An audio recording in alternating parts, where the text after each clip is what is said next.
Welcome to the Walk and Power podcast, where I believe confidence is your superpower. I'm your host, Carmen B., founder of Healthy Energy Actively Living, also known as HEAL, and creator of the Manifesting Love Journey, a transformational course designed to help ambitious women like you regain their confidence, find balance, and build healthy habits to achieve optimal wellness while building the life they desire and deserve. Because listen, no woman should have to choose between her health and success when she deserves both. My mission here is to inspire you to own your power to make wellness a priority while crushing your goals with grace.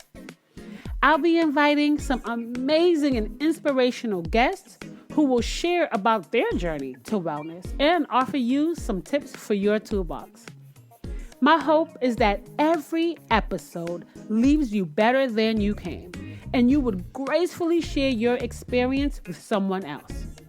If you're ready to prioritize your wellness and build unstoppable confidence to crush your goals, then you're in the right place. And I'm so happy you decided to join me here today.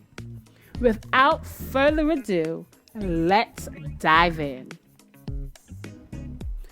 Here we go again. Welcome back. I hope you enjoyed the last show. And this is part 2 of 10 reasons why you're struggling on your wellness journey. Well, since the last episode, there was Thanksgiving. So I hope that you enjoyed some time with your family or friends, or even if you did not, hang with family or friends, that you were able to just enjoy some time resting and restoring your energy in order to prepare for your wellness journey, right? As a part of your wellness journey. I want to share that, almost 3 years ago, I decided that I was no longer celebrating Thanksgiving. And for a couple reasons. One of them being that, growing up, we are taught that Thanksgiving is this day of giving thanks. Like, this is what we're told to do on this day.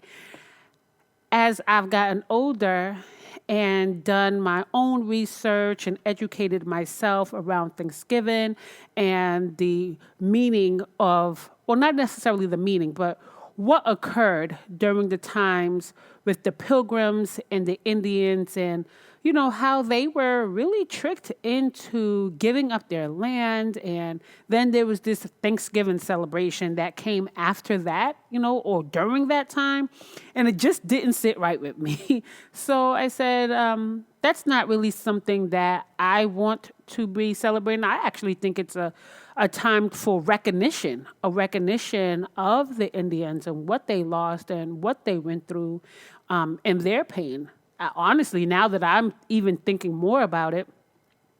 But one of the other reasons is, my family migrated here from Honduras, and Thanksgiving is not a thing in my culture. However, because my family migrated here, in order to fit in, they also adopted this day, this celebration into the culture. And my grandmother went hard. When I say went hard, like every year she was hosting Thanksgiving. Every year we had a house full of people for Thanksgiving. But it was me and my grandmother who did all the cooking, starting from days before. So I was a little girl. Cooking for days, staying up all night cooking, exhausted. I mean, I remember crying when it was time to get up and baste the turkey every 20 to 30 minutes, and I absolutely hated that. However, after my grandmother passed, I continued that tradition and took on the responsibility of cooking every Thanksgiving, being up, being exhausted. And 3 years ago, I said to myself, I don't want to do this anymore. Like, as I think about and reflect on my childhood and how much I hated it, then I grow up and continue to do it all because it's what was given to me and it's what we did when I was a kid, I'm going to walk in my power to say, no, I don't own that anymore. So now I rest on Thanksgiving. When we think about giving thanks, which is really an act of gratitude, I am walking in gratitude every single day. I give thanks every single day. I am thankful to my friends, to my family, to the Lord for what He has done in my life. Every single day, I say thank you, and I say it out loud, right? Just so that I have the spirit of thanks within me. So I don't feel like I need that day to be thankful. However, back to you. I hope that, that day was everything you hoped for it to be, whether it was with family or by yourself, relaxing, whatever you hoped for on that day. I hope that that is what you received. And now we have Christmas coming up. So I look forward to hearing what you all have planned for the holidays. So now I want to take this opportunity to really dive into today's episode, which is part 2 of the 10 reasons why you're struggling on your wellness journey. If you have not had an opportunity to listen to the last episode where I covered 5 reasons, which were being stuck in your past, comparison, excuses, not trusting the process, and information overload. So in the last episode, I covered those 5 things and gave some tips and support on how you can begin to work through those things. Today, we're going to go through the last 5. And we are starting with complicating things. Yes. Complicating things. So complicating things, when we think about the wellness journey and all the things we want to do, and remember, when we're talking about wellness, we're talking about all dimensions of our wellness, right? And I'm going to do a whole nother episode where I'm talking about the 8 dimensions of wellness. But right now we're focusing on the being. So mind, body, soul, and spirit, on the being, on you, your body, your mind, your soul, on the being. On the human, right? And when we think about the things we want to do, we start to think immediately into the future. What it should look like, how it should feel, what needs to happen. And then we get things really complicated because we start thinking, when we think about the future, we think that we're supposed to be there at that point right now. Right? So if you say, hey, I really want to lose 25 pounds, you start to think immediately about what it's like to lose 25 pounds and where you're going to be right now if you lost 25 pounds. So then you start to look for, quick weight loss methods or, what are some ways I can do it to make this goal the way I wanted to achieve that goal in a much quicker time, right? Then you start looking at what everyone else is doing, and then you start, right, researching and these type of diets and these type of fads and these types of pills. And we just make it so complicated. Even if you say, hey, I want to go work out. Well, then you start thinking, oh, I need weights and I need this and I need to be able to do this. And if I'm going to work out, I should be able to do 50 push-ups and 100 squats. I see people who will say, oh, I'm joining a workout challenge, a squat challenge, and I'm doing 50 squats today, but yet you haven't done 2 squats in the past 2 weeks, and you want to start immediately with doing 50 squats, right? And so there's so many things that come with where we make it so complicated instead of saying, what do I have right now? What information do I have right now? What skills, what wisdom do I have right now to get started and take baby steps from where I am right now, right? If we can simplify things, make it very simple, make it easy, make it achievable, right? Then we can achieve our goals in a quicker time and with grace. We won't feel like we're racing to this goal or we're striving, or I mean, not striving, struggling to get there, trudging through muddy water. You won't feel that way if you just look at what you have right now, work from where you are right now, and then begin taking those steps. In those steps, you'll learn more about yourself. You'll learn more about the process. You'll develop so much more knowledge on the journey. Then you can begin adding things that you want to learn, like things that may have seemed really hard at one point. Once you start learning these things along the journey, they will come to you much easier and it will feel so much more graceful. But we just have to simplify it. Even when I think about meal prep, I see people will put up, oh, here's my meal prep. And you see like 20 bowls with all this food. And I'm like, who got time for that? And so once you see something like that, you're like, oh my goodness, if I'm not doing it like that, I'm not doing it right. But you have to do what works for you in this moment. It is not complicated. I want to encourage you to simplify it. What can you start doing right now in regards to your wellness journey that's easy, right? That's achievable, that's comfortable, that feels good for you. So if it's fitness, maybe it's just, hey, I'm going to take a 15 to 20-minute walk every day on my lunch break, and that's how I'm going to get started.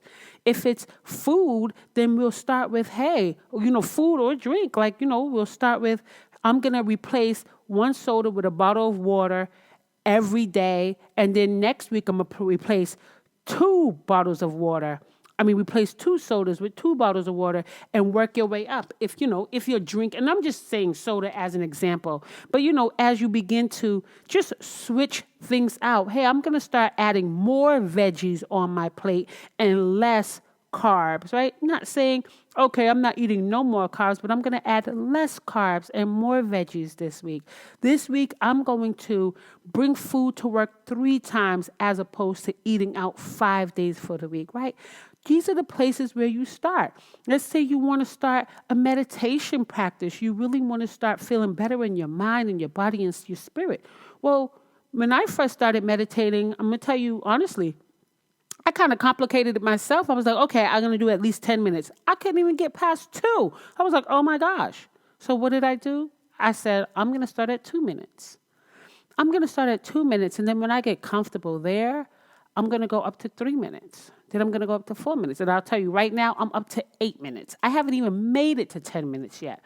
But I listened to my body and I started where I was. And I'm working my way towards where I want to be. So simplify your wellness journey. It does not have to be complicated, because I will tell you this. If you complicate it, you are more likely to quit. You are more likely to quit because in complicating things, you're making it so much harder for yourself. You're also making it less attractive. It doesn't feel as good because you're fighting through it, right? So that is number 6.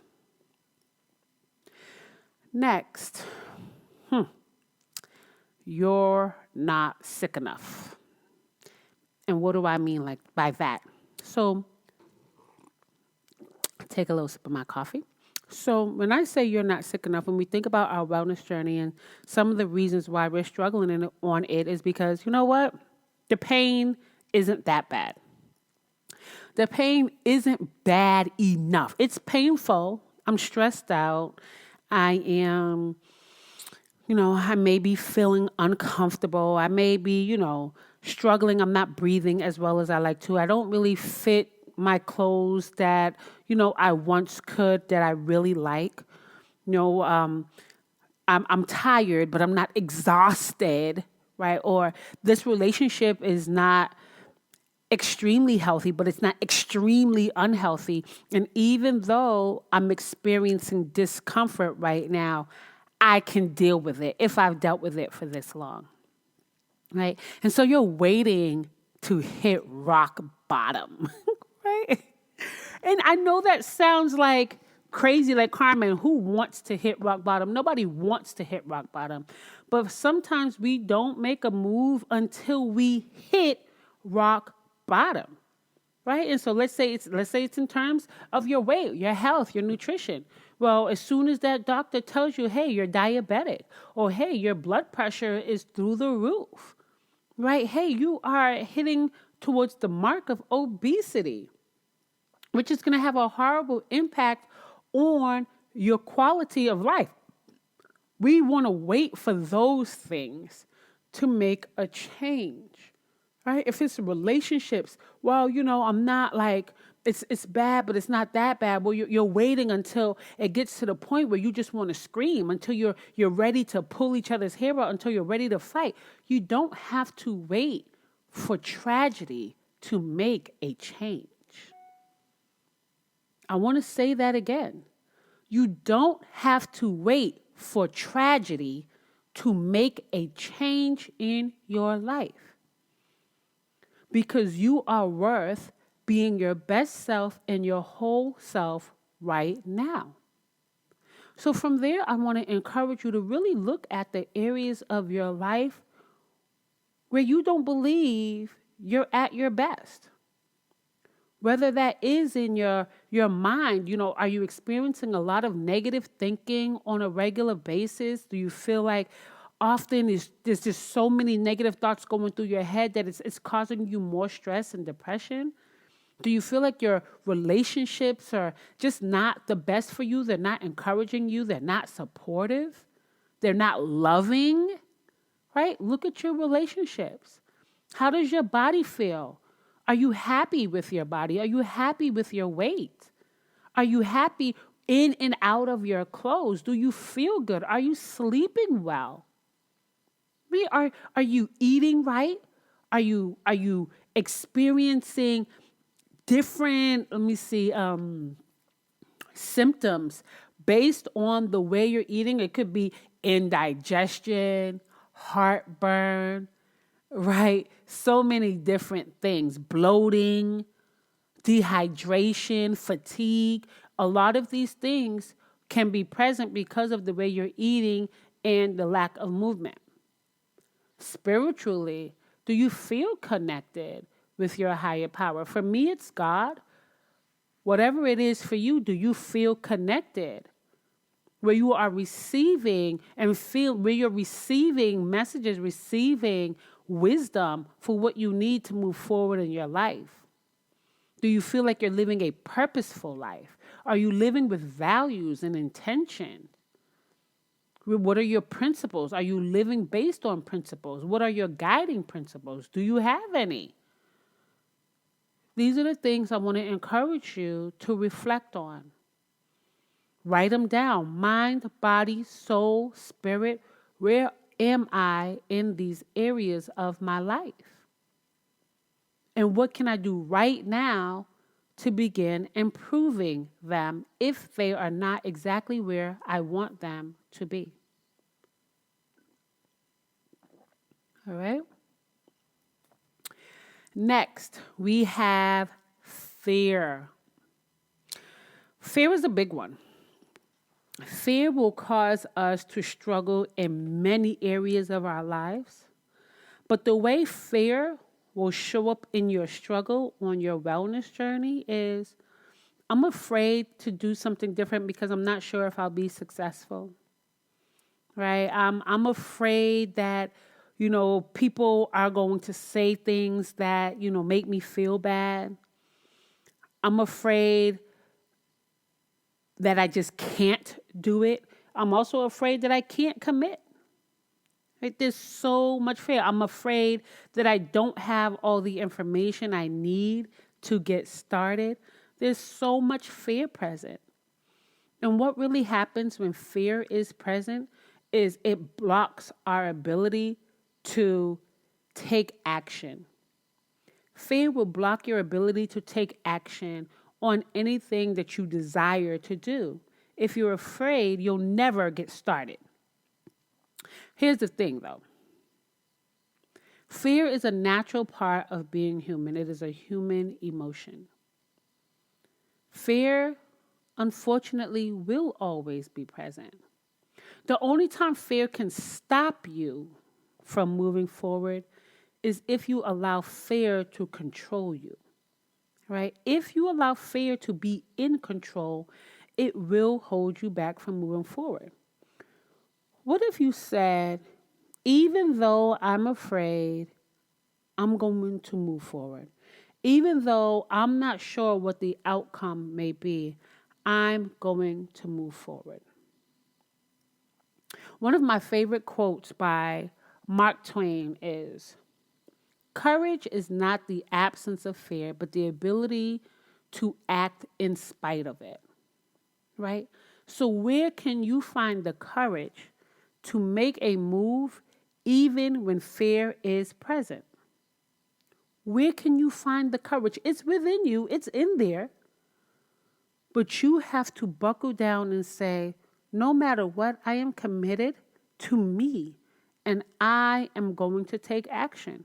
What does action look like? Starting your body movement routine, making better decisions around your eating, walking away from unhealthy relationships, setting boundaries, right? Showing up for yourself, praying every day, even if you feel like, I haven't done this in a long time. I'm not sure if I'm doing it right. I'm not even sure if God is going to listen to me since I haven't come in so long. It doesn't matter what you're thinking. What matters is what you're doing. As you begin doing, taking action, making moves, courageous moves, your thinking will catch up. Your thinking will change. But first, you have to make a decision to move. So ask yourself today, where can I find the courage to take the first step? All you got to do is take the first step. And from there, keep on stepping. Keep on stepping. All right, the next we have is low confidence. Low confidence. Now, you know, one of my goals for this podcast is to help you build your confidence. To help you build your confidence. But when you have low confidence, you really don't trust yourself, right? Confidence is about trusting yourself. Confidence is about trusting your capabilities, trusting your skills to make things happen for you. Often when we think about trust, we think about trust in others. So we put so much weight on trusting others that we forget that we also need to learn how to trust ourselves. So when trusting yourself on your wellness journey is being able to say, all right, I don't have everything right now for success on this wellness journey, but right now, here's what I do have.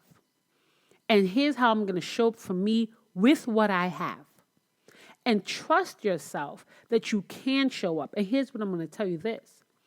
When you begin to show up, you begin to trust yourself more. When you begin to follow through on your promises, that's where your confidence will build. So I want you to think about a relationship with someone else.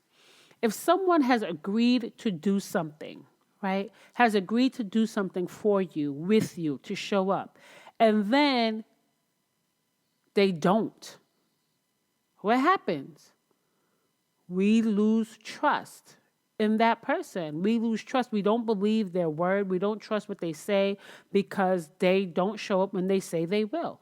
Well, guess what? The same thing happens when we don't show up for ourselves after saying we will. The same thing happens. And so then you start to have negative thoughts of, I can't, I won't. I don't have what it takes. That's because of a lack of trust, which in turn is a lack of confidence. But just like I said about fear, it's taking that first step. Make amends with yourself, right? When someone breaks trust with us, they try to make amends. They say sorry, And, I know I was wrong and I'm going to work on being better. That's not going to happen again. And I'm going to communicate better and I'm going to be a better person to you. Well, make amends with yourself. Say sorry. Sorry I didn't show up the last few times I told you I would. But this time I am committed to us, right? Get in agreement with yourself. Take the first step and keep on stepping, right? Right. And from there, every step you take will build your confidence. Every step you take will build your confidence. All right? Now we are at number 1. Number 1, this is a big one. And this is why I left it at number 1. It's a big one. Time and space. Time and space. You have not created time and space for your wellness, which is really what balance is about. We create time and space for everything else in our lives, right? We create time and space for making sure our kids get to school on time. We get to work on time. When they tell us we need to be there, we make sure we're there on time and we leave when they say we can leave, right? We make time for friends' birthdays and we show up whenever people need us to. Whatever. There's so many things scheduled in our day. We make time for the TV show that's coming on at 8 o'clock. We got our drinks, tea, wine, whatever you grab, and we're right there in front of that TV on time, right? We make time for all these things. But we have to make more time and space for what matters. Nothing's more important than your wellness. So the same way you carve out time and space for all of those other things in your life, you have to carve out time and space for your wellness. You have to have a set time and day for your workout. Where is your workout going to be, right? What type of workouts are you doing? Time and space. Have a time and space. If you're doing meal prep, time and space. What days am I prepping my meals? What am I prepping? What size bowls am I using? What's happening here, right? Where am I doing my prep? Right? If we're talking about meditation or connecting spiritually, what days and times am I going to meditate? How many times a day am I going to meditate? What days and times am I going to be saying my prayers? And some people say, oh, who schedules prayers? Listen, I schedule my prayer. When I get out of my bed every morning, the first thing I do is pray before I do anything else. That's the schedule. That's the schedule. It deserves a time and place, just like everything else on your wellness journey deserves a time and space, right? If you can make plans for everything and everyone else in your life, you can make plans for your wellness. There's nothing more important than you. So before you start planning for everyone else, start planning for yourself. And that's another thing to make time and space for. Make time and space for planning. What day of the week do I sit down and make my plans out for the day or plans out for the week? And even if you say, listen, I don't want to do the whole week, okay, then start with the first 3 days. And that's what I want to encourage you to do today, right now. Start thinking about how can I create time and space for achieving my wellness goals? How can I create time and space for achieving my wellness goals? If you have a planner or calendar, whatever you have available, start writing these things down. The best place to put it is in your phone, on your calendar in your phone, so that it pops up as a reminder. Whatever you need to do in order to be successful, you have to make time and space. It's so important. All right? So that was all of the 10 reasons why you're struggling on your wellness journey. We started with number 10, you're stuck in the past. 9, comparison. 8, your excuses. 7, you don't trust the process. 6, information overload. 5, complicating things. 4, you're not sick enough. 3, fear. 2, low confidence. And number 1, creating time and space. But guess what? I also have a bonus. I have a bonus reason for you. Are you ready for this? You better get your pen and paper because this bonus one is the hot one. All right, here it goes. You haven't even started. One of the main reasons you're struggling on your wellness journey, you haven't even started. How can you be struggling when you haven't even started? How do you know what's hard for you? How do you know what's easier for you? How do you know what feels good, what works, and what doesn't if you haven't even started? There's your cue. Get started. There's no better time than now to make your wellness a priority. I hope these last 2 episodes really gave you something to think about. And helped you to realize that you are extremely valuable. There's nothing more valuable in your life than you. And so I want to encourage you to just get started. Start somewhere, start anywhere. If you have questions about, if there's certain areas where you're struggling to get started, do not hesitate to reach out. Put it in the notes of the podcast and I will answer your questions. I will give tips. I will give support for whatever questions you're asking. But the time is now to walk in power. Thank you for tuning in on this episode on the Walk in Power podcast. I hope you feel enlightened, ready to make your wellness a priority, got tools for your toolbox, and are feeling encouraged to walk in power. Don't forget to subscribe to catch every new episode, and please leave a review along with any topics you would like to hear me speak on.